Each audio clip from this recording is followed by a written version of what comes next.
They believed every poisonous word she whispered about me, until the truth began to crack her perfect mask.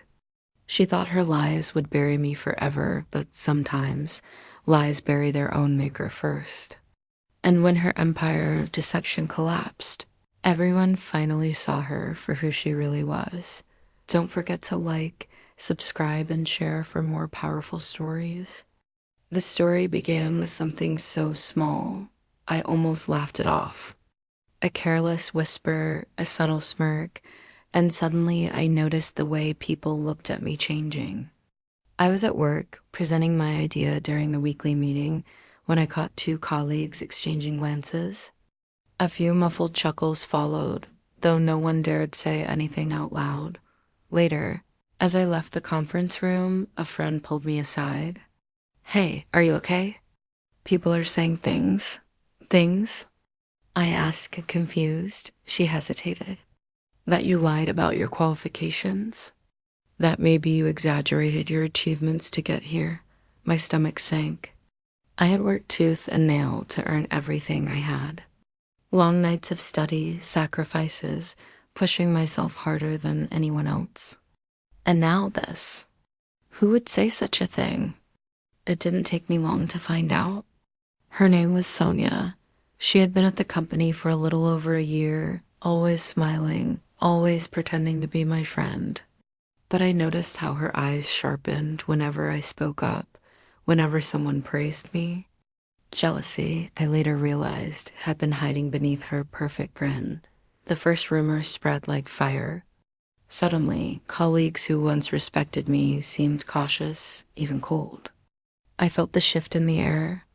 My every word was doubted, every effort questioned. Sonia never said anything directly to me, but her whispers traveled through the hallways like poison carried by the wind at first. I thought the truth would protect me. They'll see, I told myself. They know my work. They'll believe me. But lies are much more attractive than truth. They're easy to believe, easy to share. And Sonia? She knew exactly how to spin them. What hurt more than the lies themselves was the silence of those I thought were my friends. They didn't ask me directly. They just listened to her. And slowly, I became the outsider. But deep inside, I promised myself something. I will not let her win. Yet at that moment, I didn't know how far Sonia was willing to go, or how spectacularly her own lies would one day consume her. Days turned into weeks, and Sonia's whispers grew louder. What began as small rumors about my career turned into personal attacks. She told people I was manipulative, that I took credit for others' work. Some even believed I had cheated to get promotions. The more I tried to defend myself, the guiltier I appeared. Isn't that how lies work? They twist reality so that even the truth sounds suspicious. One afternoon, as I was leaving the office, I overheard Sonia's voice drifting from the break room. She was talking to our manager. "I don't want to cause trouble," she said sweetly, "but don't you think it's strange how quickly she's risen here? People are starting to wonder if she has connections." Her tone was dripping with false concern, but her eyes, if you saw her eyes, you'd know. They glimmered with satisfaction as she planted another dagger in my back. That night, I couldn't sleep. I lay awake, staring at the ceiling, wondering how to fight back. Should I confront her? Should I tell management? Or should I just ignore it, let the storm pass? But the storm didn't pass. It grew. And the more Sonia lied, the more people believed. Soon, my reputation wasn't just dented, it was shattered. One by one. People started avoiding me. Invitations to team outings disappeared. Conversations stopped when I walked into a room. I became invisible, except for the rumors that hung over me like smoke. And Sonia? She blossomed in the chaos she created.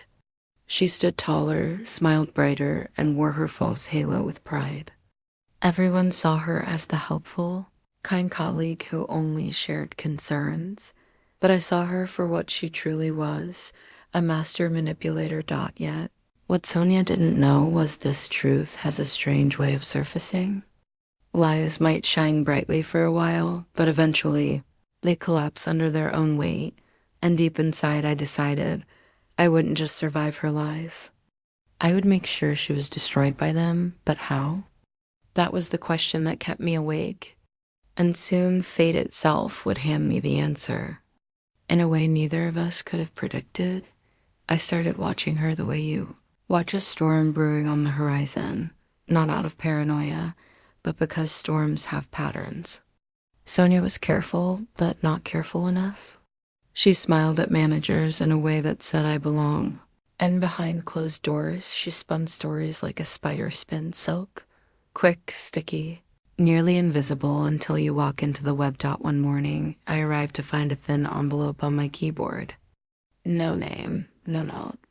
Just a printed memo from HR highlighting complaints about my conduct and asking for a meeting.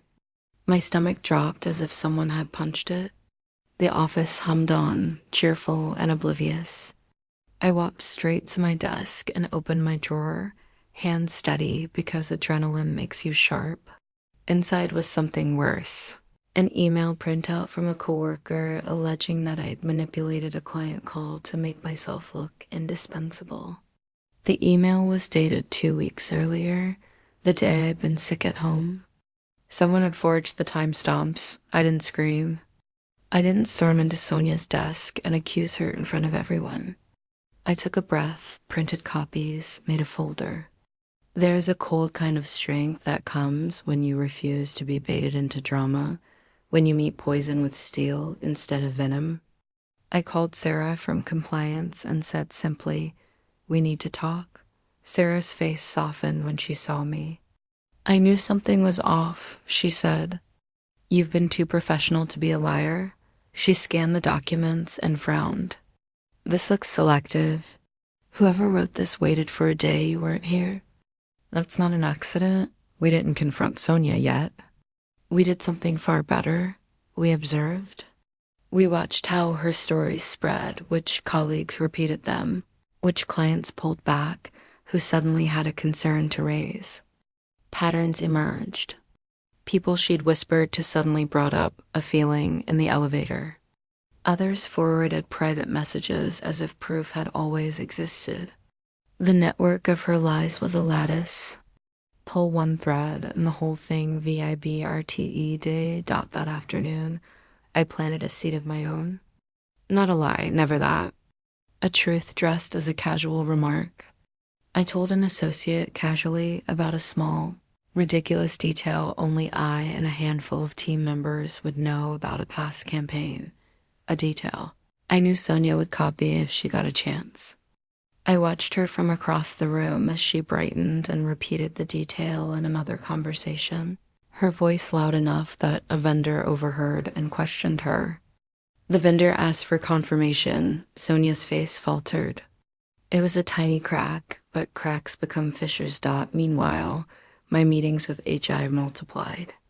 I presented drafts, timestamped files, and screenshots. Each piece of evidence was clinical, unemotional. Evidence isn't entertaining. It's damning. HR appreciated the clarity. Sarah and I widened our net. We asked IT to check access logs, retrieved old drafts from the cloud, and quietly interviewed the junior designer who'd once sent Sonia a draft she later claimed as her own. The junior designer, a shy, honest kid, admitted that he'd been pressured into giving Sonia a hand during a busy deadline. He hadn't known his actions would be used as ammunition. Sonia, sensing the air change, shifted tactics. She became louder, more theatrical. She held longer coffee room conversations where she played the wounded confidant, and she made subtle efforts to paint me as unstable, the classic recourse when facts begin to nibble at a liar's foundation. She sent a half-hearted concern email to the team about workplace morale, a move so theatrical HR actually lobbed it as petty. Her bravado would have been amusing if it hadn't been so poisonous. Then, the thing that altered the trajectory of everything. Sonia made a mistake. It was small, a forwarded message intended for a private confidant, but she forgot to remove the recipient list.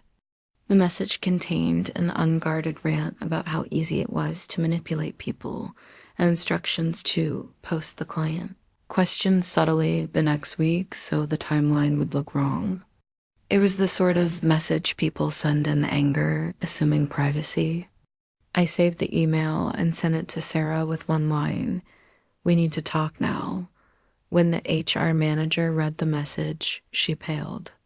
The document contradicted every narrative Sonia had offered in polite smiles. This wasn't hearsay anymore, this was a confession. HR scheduled a formal meeting for the next morning. I sat at my kitchen table that night and felt the strange mix of victory and sorrow. I had wanted the truth to surface, but I hadn't wanted the price of it, the dismantling of someone I'd once considered a friend. I slept badly, but I slept. The next day, Sonia arrived at the meeting with that carefully calibrated expression, contrite but composed. She denied everything at first, of course. Denial is a reflex for people who live inside their own stories. But then HR placed the forwarded message on the table. The room felt colder. Sonia's jaw twitched. The mask slipped for a half second, and in that half second, I saw the terrified woman behind it. The board decided on an internal review. They would interview witnesses, check logs, and reach a conclusion. For Sonia, the storm had started. For me, it was relief filtered through a small, painful grief, because I'd been betrayed by someone who had chosen a lie over friendship, and justice doesn't ease that sting. Still, I knew the job wasn't complete. Liars' networks don't collapse overnight. They try to survive by scapegoating. I had to ensure Sonia had no scapegoats left. That night, as the city lights blinked on, I received a single anonymous text. You didn't have to stoop to her level. Let her self-destruct. It read like permission. It felt like a warning, and I realized then, self-destruction can be excruciatingly public. The days after the HR meeting felt like walking through a filtered version of the office. People looked at me differently now, but not with the warmth I'd once known. Some faces were apologetic. Others were awkward, as if they'd been set in new, uncomfortable roles. The office, which had been a stage for casual gossip, was now a courthouse of sorts. HRS interviews started with neutral language, then turned sharp. Did you ever hear Sonia say anything about X? They'd ask. Were you ever encouraged to present information to make another employee look bad? People who'd been complicit in small ways were suddenly uncomfortable. The intern who had helped Sonia with slides admitted that he'd been pressured to edit timestamps. A marketing associate confessed she'd forwarded a conversation because Sonia told her to help correct the story. Each admission was a nail. Sonia, predictably, tried to flip the script. She darted to the break room and performed contrition for anyone who'd listen. Rehearsed lines of stress and misunderstanding. She whispered to a couple of colleagues. She's upset because I got promoted over her, and tried to plant the seed of jealousy as motive. But motives are flimsy armor against documents and witnesses. Then something unexpected happened, something I had not planned.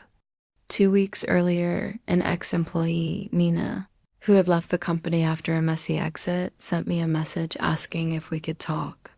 She'd been distant since she left, but she reached out with trembling honesty. Sonia did the same to me. She lied to get me blamed, took my ideas, and made me look like the troublemaker. I'm sorry I never spoke up then.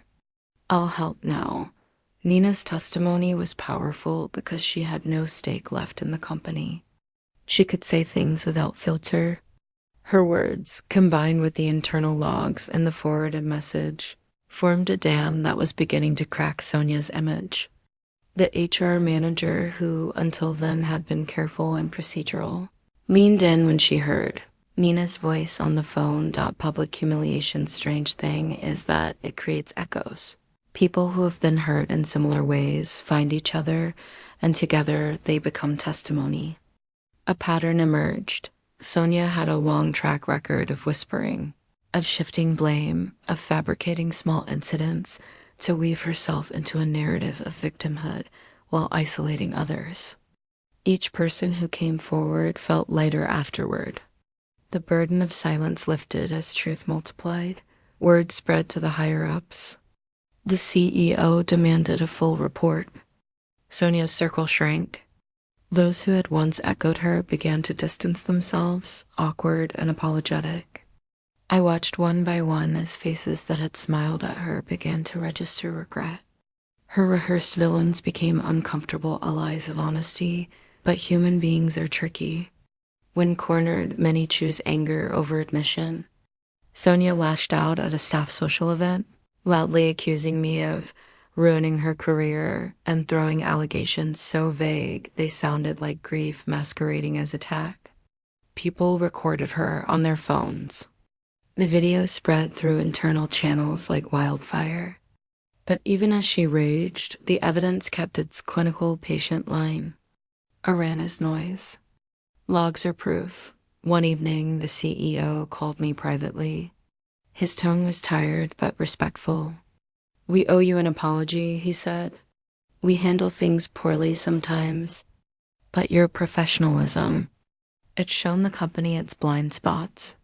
I want you to be part of the remediation plan to help rebuild trust here." The request was sincere, and it felt like a step toward repair. But it also placed me in the center of a system where the stitches had to be sewn carefully. Sonia, sensing the net tighten, tried something almost mythic. She attempted to pull a sympathy card from our common history. She compiled a folder of small personal stories, times when I'd been brusque, moments I'd snapped under pressure, and presented them as evidence of character issues. It was petty and almost transparent. But for a moment, it unsettled someone on the board who'd been on the fence. The city of rumor is built on small things that can be inflated into storms. It was in that tense hour that Sarah came to me with one more thing, a recording.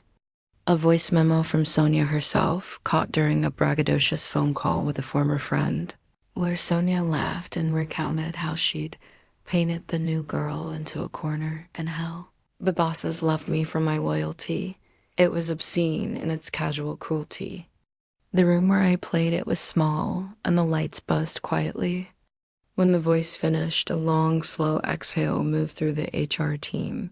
The final scene of this last meeting is burned into my memory. The HR director laid the recording on the table like a verdict.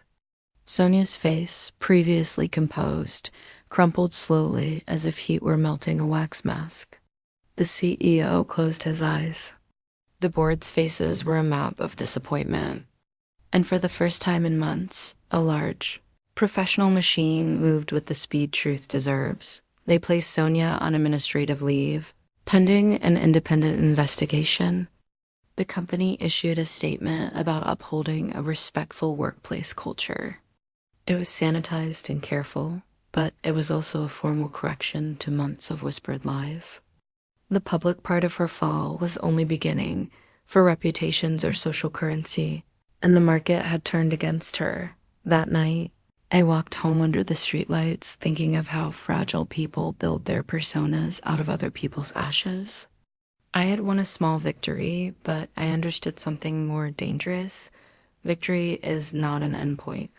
It is a responsibility. Reputations broken in public can take lives apart. I didn't want to enjoy her ruin. I wanted the truth to heal, not poison. Yet I also knew the truth had to be laid bare, because lies left to fester rot entire teams. And as the city hummed, I realized the next phase would be the hardest, ensuring that the company and the people hurt by Sonia's web could recover. That would mean holding a mirror up to the organization and insisting it change. It would mean confronting people who enabled, who laughed, who looked away. It would mean standing in the light and speaking, but only when the light was strong enough to burn away the last shadows. At the edge of that realization, my phone buzzed. A message popped up from an unknown number. She isn't alone. Be careful. The cursor blinked. The line was a threat or a warning. I couldn't tell which. And it made me understand what I already suspected. Sonia's fall would have echoes beyond the workplace. Old alliances don't die quietly. I pocketed the phone and drew a deep breath. The investigation would proceed. The board would act. But outside, the world was messy, and people who had been cornered sometimes fight back in ways no one can predict. And in my chest, a new quiet fear settled. The truth could free us, but it could also start a war. The independent investigators arrived like shadows, calm, efficient, and trained to see through performances. They weren't part of the company, which meant Sonia's charm couldn't touch them. Their suits were neutral, their questions razor sharp. They didn't care about gossip. They cared about timelines, logs, and consistency. I watched Sonia during those days. She still dressed immaculately, still painted her lips with that confident shade of red. But her movements were tighter now, her laugh brittle. Every time she left an interview room, she emerged paler. I knew that look. It's the look of someone who realizes their lies are colliding with hard evidence. Meanwhile, the investigators pulled me in for hours of questioning. They asked about emails, client calls, projects, even personal interactions. Did you ever see Sonia falsify documents? How did the office culture handle disputes? Were you aware of any hostile behavior? Their tone was professional, but their eyes searched for cracks. I gave them facts, nothing more, nothing less. Emotion clouds credibility. Evidence sharpens at dot, then came the breakthrough. IT recovered deleted files, fragments of presentations, drafts of emails, notes with clumsy edits. In one, Sonia had literally changed my name in a credit slide and inserted hers. In another, she rephrased my words into her own. The forensic imprint was undeniable. Deleted files leave fingerprints, and those fingerprints pointed in only one direction. But it wasn't the documents alone that sealed her fate. It was people. Coworkers who had once feared her influence began stepping forward, offering testimony in quiet voices. A designer admitted Sonia pressured her to double-check a project so Sonia could later claim authorship. A junior manager confessed that Sonia had asked him to watch me and report any mistakes. Their shame was visible, but their honesty was stronger. The truth was gathering momentum. I too had my private battles during this time. Nights were restless. Every time my phone buzzed, I half expected another anonymous message. She isn't alone. Be careful. Those words haunted me. Who else was behind her? Was this just Sonia's web, or had she been a pawn in something larger? The thought clawed at me. Then, midway through the investigation, something chilling happened. A client called furious. Why did your company lie about that campaign? Why was the budget report altered? I froze. I hadn't touched that account in weeks. I pulled the report, and sure enough, my name had been stamped at the bottom, but the numbers had been doctored. It was clumsy but dangerous, like a counterfeit dollar that still spends. Someone was still trying to frame me, even while Sonia was under investigation. I reported it instantly. The investigators seized on it. They tracked the file trail and discovered the alteration had been made from Sonia's login, just hours before she was scheduled to meet with them again. It was a desperate move, and it backfired spectacularly. The investigators noted it as evidence of obstruction. Sonia had not only lied, she had tried to fabricate more lies during an active investigation. When HR heard, they didn't even bother hiding their frustration. The CEO looked livid. She had every chance, he muttered. And she still doubled down. By now, Sonia's supporters had all but vanished. Hallways that once bent toward her charm now turned away. She walked through the office like a ghost, her heels sharp against the tiles, but her eyes hollow. For the first time, she looked small. But small things cornered can be dangerous. One evening, as I left late, I found her waiting near the elevators. Her smile was gone. "You think you've won," she whispered, "but you don't know who you're up against. People protect each other. You're just one girl. They'll tire of you."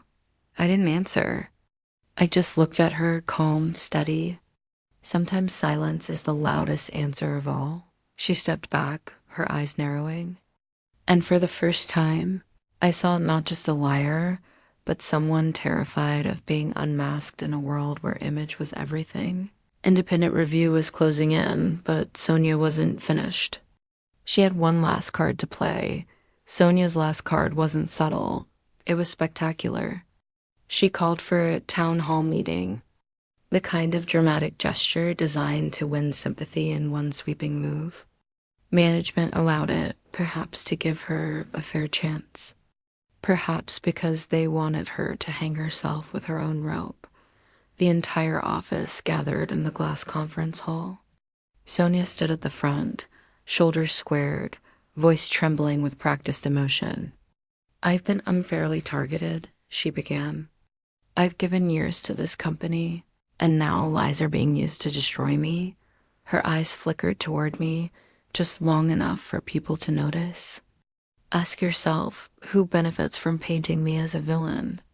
She spun the narrative skillfully. She invoked her hard work, her loyalty, her dedication. She painted herself as the victim of jealousy, as the casualty of an office culture that punished ambition. People shifted uneasily in their seats. Her words had rhythm like a performance. For a moment, I almost saw the old Sonia again, magnetic, convincing. Then she went too far. "These so-called witnesses," she sneered, "are bitter, envious people who resented my success. Their stories are exaggerated. Their so-called evidence is taken out of context."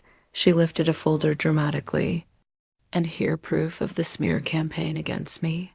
The folder contained screenshots, crude, fabricated ones, of messages allegedly between me and Sarah, plotting to take Sonia down.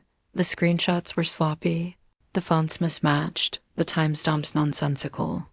But to the untrained eye, they could have been damning. Gasps rippled through the room. I stood, calm. "May I speak?" The CEO nodded. I walked to the projector, plugged in a USB. On it were the original IT forensic reports, logs that traced the evidence directly back to Sonia's device.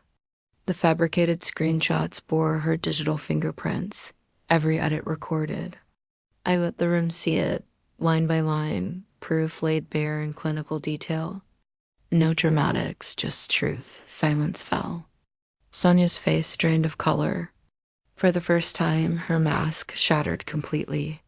She tried to laugh it off. Anyone could fake logs, but the investigators, seated at the back, shook their heads. The board looked furious. Her last card had turned into her public undoing. The CEO stood. His voice was final. "This ends now." He suspended Sonia on the spot, pending termination. The decision was swift, merciless. The lies had finally broken under their own weight, but as the meeting ended and people filed out whispering, I noticed Sonia staring at me. Not with hatred, not even with anger, with something worse, a quiet, venomous promise. She mouthed one word only: "Watch." The company had closed the chapter.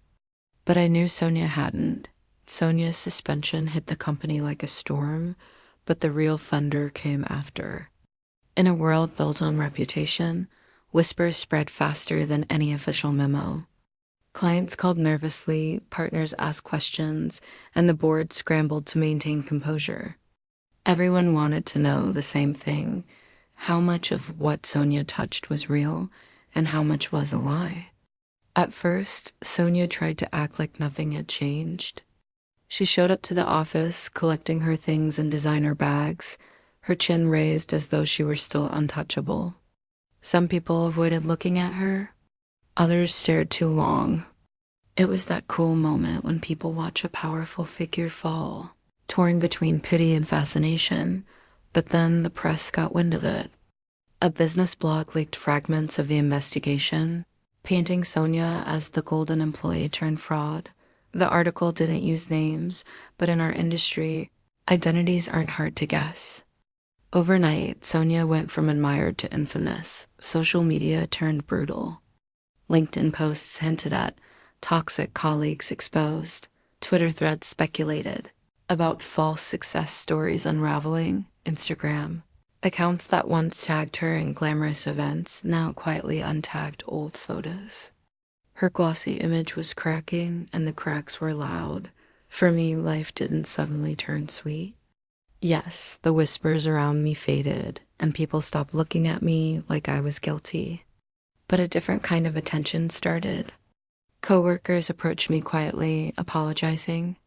I should have spoken sooner. I knew something was off, but I was scared. I'm sorry I doubted you.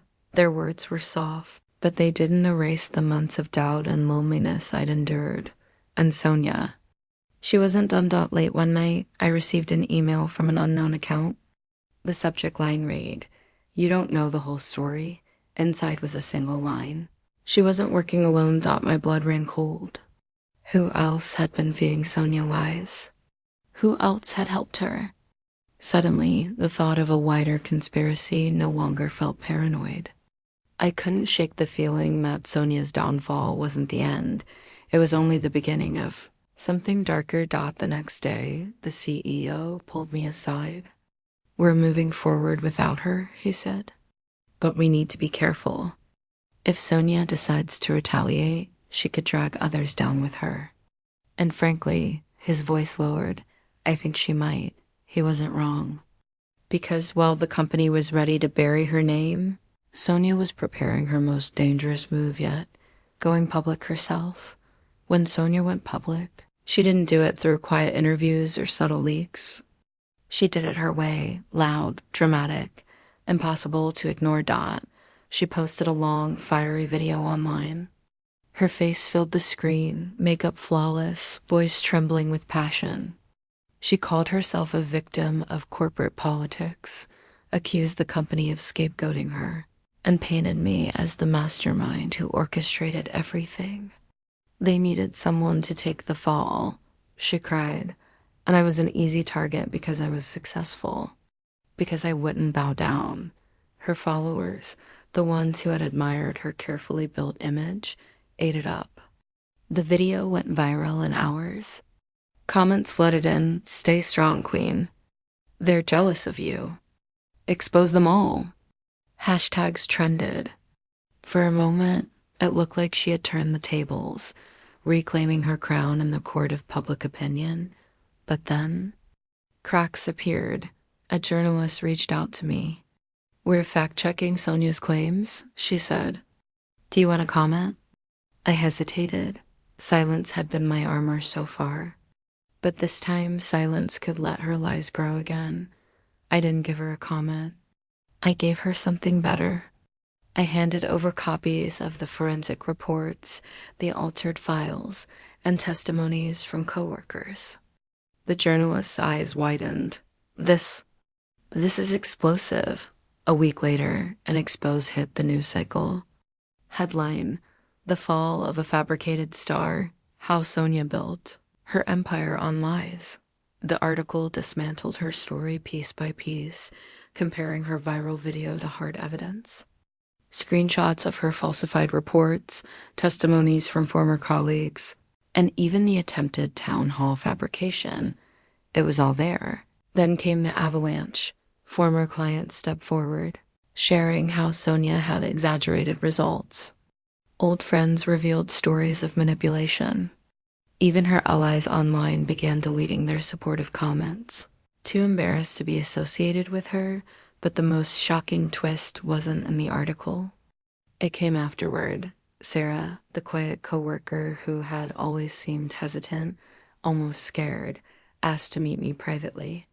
She sat across from me in the cafe, eyes darting nervously. Then she leaned in and whispered, "There's something you don't know." Sonia, she wasn't the one who started the lies about you. She was just the face. Someone else pushed her. Someone higher up. My chest tightened. Who? I asked. Sarah swallowed hard. Her hands shook. Someone you trust, and just like that, the story wasn't about Sonia anymore. It was about the hidden hands pulling strings in the shadows. The lies had broken Sonia.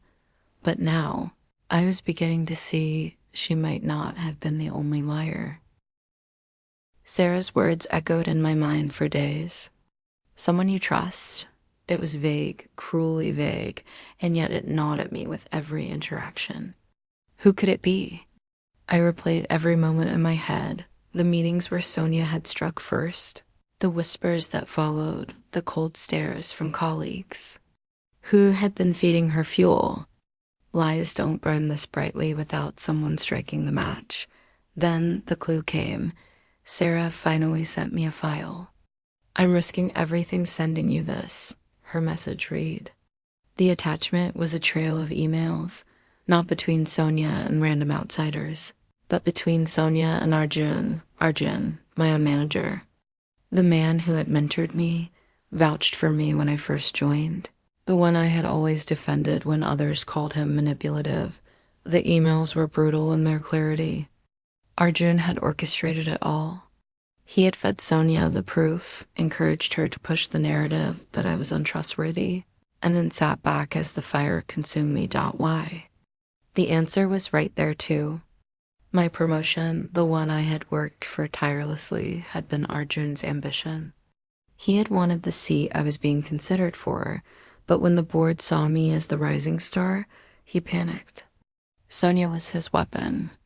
Her hunger for recognition made her the perfect pawn. I stared at the screen, bile rising in my throat. Betrayal stung in many ways, but betrayal from someone you trusted, that cut deeper than any lie Sonia had told. But rage without strategy is just noise.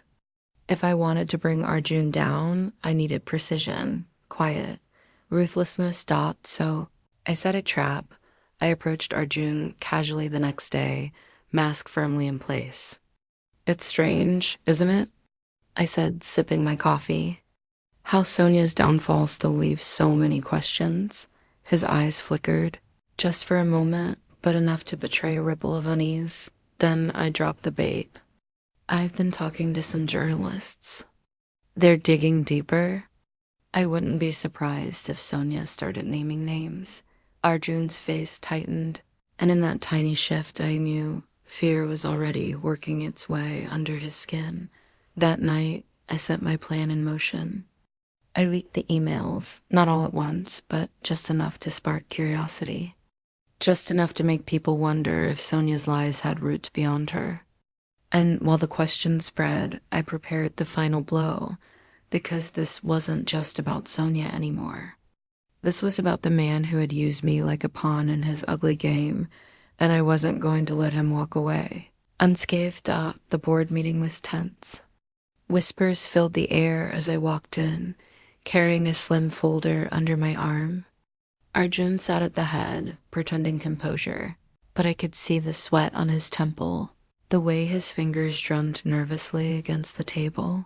Before we begin, I said, voice steady, there's something the board needs to see. I laid out the emails.